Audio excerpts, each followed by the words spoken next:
নাটকীয়ভাবে ডক্টর ইউনূস সরকার এবং তারেক সরকারের বিরুদ্ধে আইনি পদক্ষেপ আসতে পারে। এমনকি আমি অবাক হব না যদি অদূর ভবিষ্যতে আপনারা শুনেন ইউনূস সরকার এবং তারেক সরকার দুইটি অবৈধ। হ্যাঁ, আর এটা একটা আর একটার সাথে অঙ্গাঙ্গিভাবে জড়িত। ইউনূস সরকার অবৈধ হলে তারেক সরকার চোখ বুজে অবৈধ, এতে কোনো সন্দেহ নাই। কালের কণ্ঠ পত্রিকার মাধ্যমে এই ঘটনা ঘটানোর গ্রাউন্ড ওয়ার্ক চলছে। অলরেডি কালের কণ্ঠের একটা রিপোর্টে, যেটা আওয়ামী লীগের অফিসিয়াল পেজ থেকে কপি করা, এটা আবার অনেকে জানেন না, আওয়ামী লীগের অফিসিয়াল পেজ থেকে নিউজ কপি করে নিজস্ব প্রতিবেদকের নাম দিয়ে ছাপিয়ে দিয়েছে কালের কণ্ঠ। সেখানে ইউনূস সরকারকে অবৈধ সরকার বলা হয়েছে। এটা জাস্ট একটা টেস্ট কেস। এখন এই পত্রিকাকে কেউ কিছু করতে পারবে না, কারণ এই পত্রিকা বিএনপির দখলে আছে। এই পত্রিকার যিনি সম্পাদক তিনি বিএনপি পন্থী প্রতিষ্ঠিত সাংবাদিক, এবং বেশি করে হাসান হাফিজ, তাকে সবাই চেনেন, প্রেস ক্লাবের নেতা ছিলেন, বিএনপি পন্থী প্রতিষ্ঠিত সাংবাদিক। অতএব এই কালের কণ্ঠ ইউনূসকে অবৈধ সরকার বলেছে, কেউ কিছু বলতে পারবে না। এবং ইউনূস সরকার অবৈধ হলে এটা চোখ বুঝে বলতে পারেন যে তারেক সরকার অবৈধ।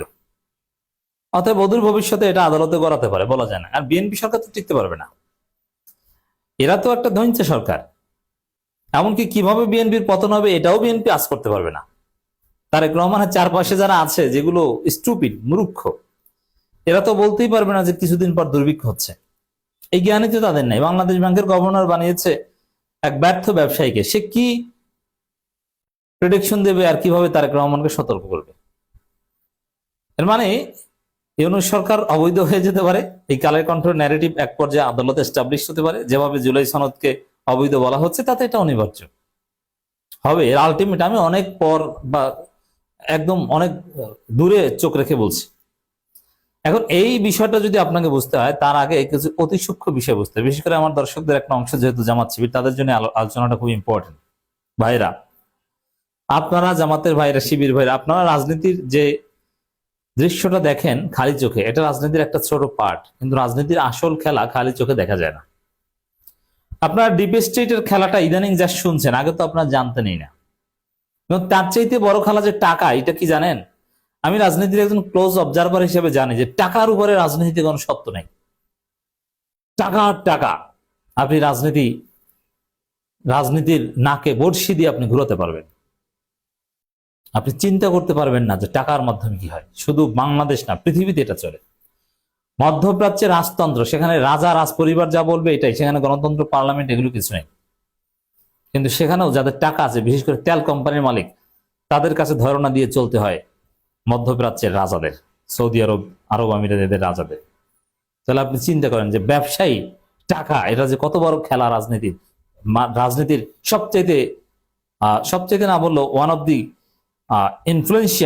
দি মোস্ট ইনফ্লুয়েন্সিয়াল ডিটারমিনান্টস হচ্ছে টাকা, ডিপ স্টেট টাকা। এখন সাদা চোখে আমরা দেখি যে রাজনীতির মূল খেলা জনগণ, জনগণ যাদেরকে ভোট দেবে তারা ক্ষমতায়, তারা খেলবে, এটা না।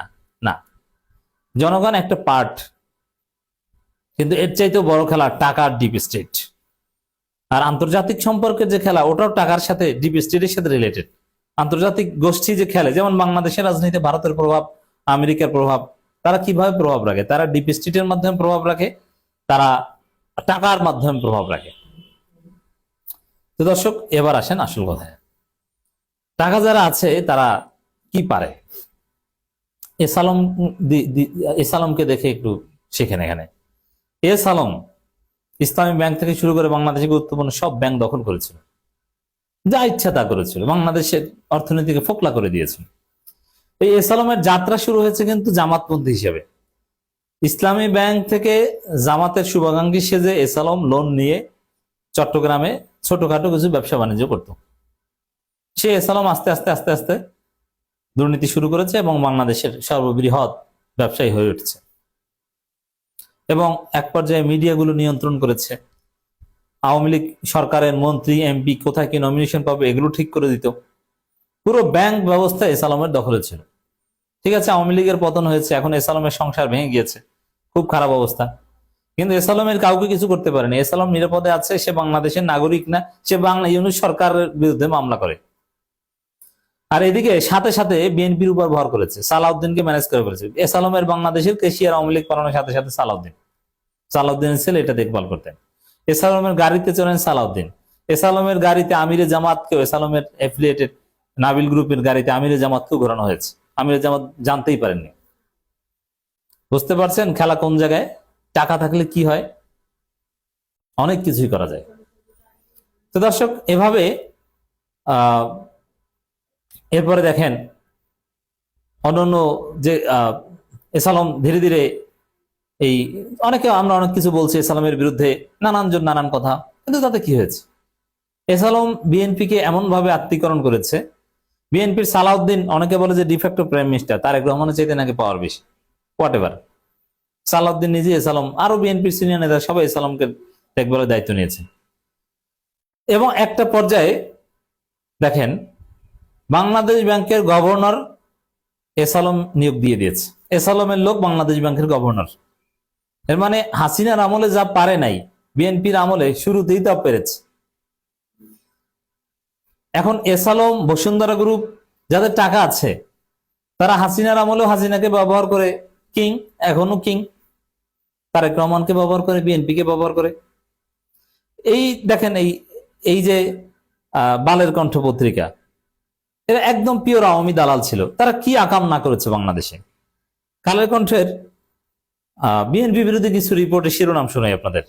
তারেক রহমানের ভুল রাজনীতি, জিয়ার প্রতিষ্ঠিত দলটির বিরামহীন অপকর্ম, শেখ হাসিনা পারেন, খালেদা জিয়া পারেন না, 300 কোটি টাকা পাচার তারেক ঘনিষ্ঠ অপুর, ক্যাসিনোর আইডিয়া তারেকের, 8 উপদেষ্টার কি হবে, ওখানে বিএনপির লোকজন, বিদ্যুৎ উপদেষ্টা, ইত্যাদি ইত্যাদি, আরো মানে সব বিএনপি কে জড়িয়ে এরকম করেছেন, ইত্যাদি ইত্যাদি। আরো বিএনপি তারেক রহমান খালেদা জিয়ার বিরুদ্ধে যত নোংরামি আছে সব কালের কণ্ঠ করেছে। সেই কালের কণ্ঠ এখন বিএনপির কাঁধে ভর করেছে, মজা না? সেই কালের কণ্ঠ এখন রিপোর্ট করছে যে অবৈধ ইউনূস সরকার। এবং এই রিপোর্টের রহস্য হচ্ছে আওয়ামী লীগের অফিসিয়াল পেজে একটা পোস্ট, সেটা কপি করে নিজস্ব প্রতিবেদকের নামে চালিয়ে দিয়েছে। উড়ন্ত আশিক কি ইউনূসের মার্কেটিং ম্যানেজার? এটা হচ্ছে প্রশ্ন।